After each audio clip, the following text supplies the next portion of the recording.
There were many great kings in history, and they did many great things. But today we will reveal a king who killed 10 million plus black people. King Leopold II of Belgium stands as one of history's most sinister figures, responsible for the deaths of over 10 million black people in the heart of Africa during the late 1800s.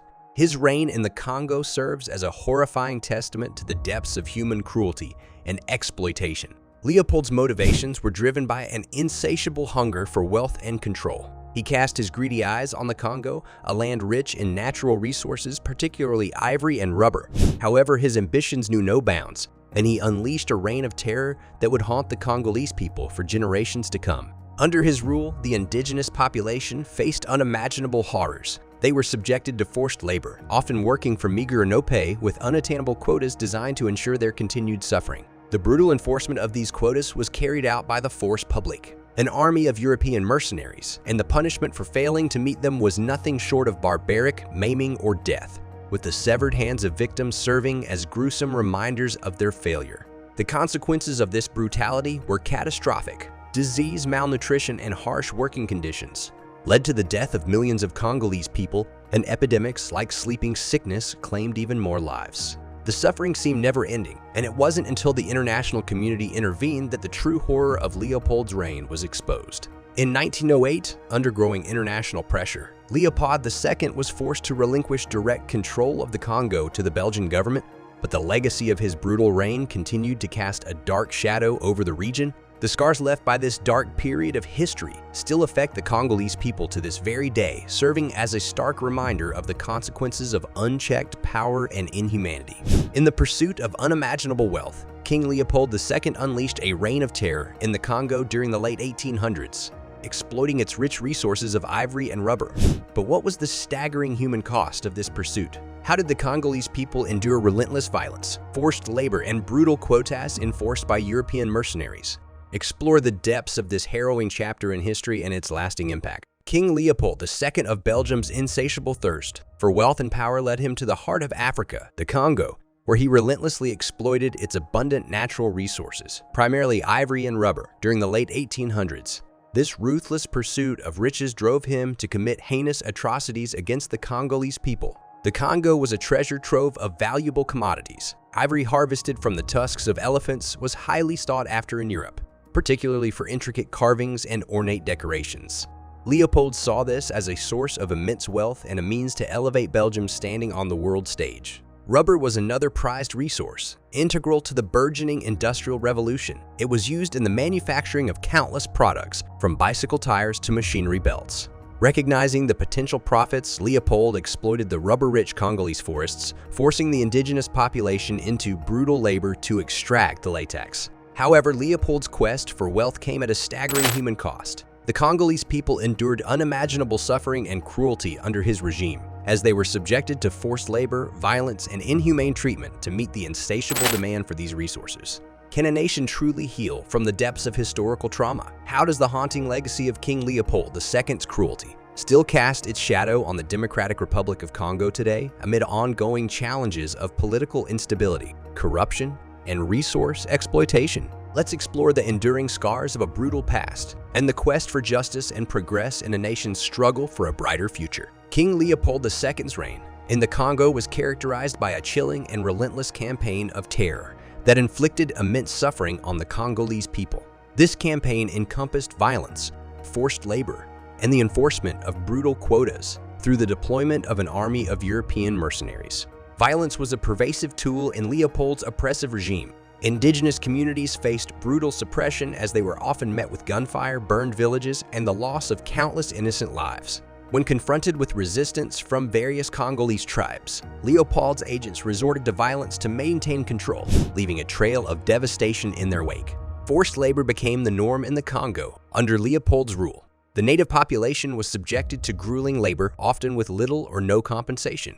To make matters worse, Leopold imposed unattainable quotas, ensuring that the Congolese would suffer further. Those who failed to meet these quotas faced severe consequences, including physical mutilation and death. The enforcement of these brutal quotas was carried out by the force publique, an army of European mercenaries. These mercenaries, recruited to protect Leopold's interests, were ruthless in their approach. They recruited African soldiers and used them to carry out heinous acts against their own people. The combination of violence, forced labor, and merciless quota enforcement left the Congolese people in a state of perpetual suffering and fear. Leopold's rule in the Congo remains a dark chapter in human history, underscoring the depths to which unchecked power and cruelty can descend when fueled by greed and ambition. Under King Leopold II's brutal rule in the Congo, the enforcement of quotas took a particularly gruesome turn.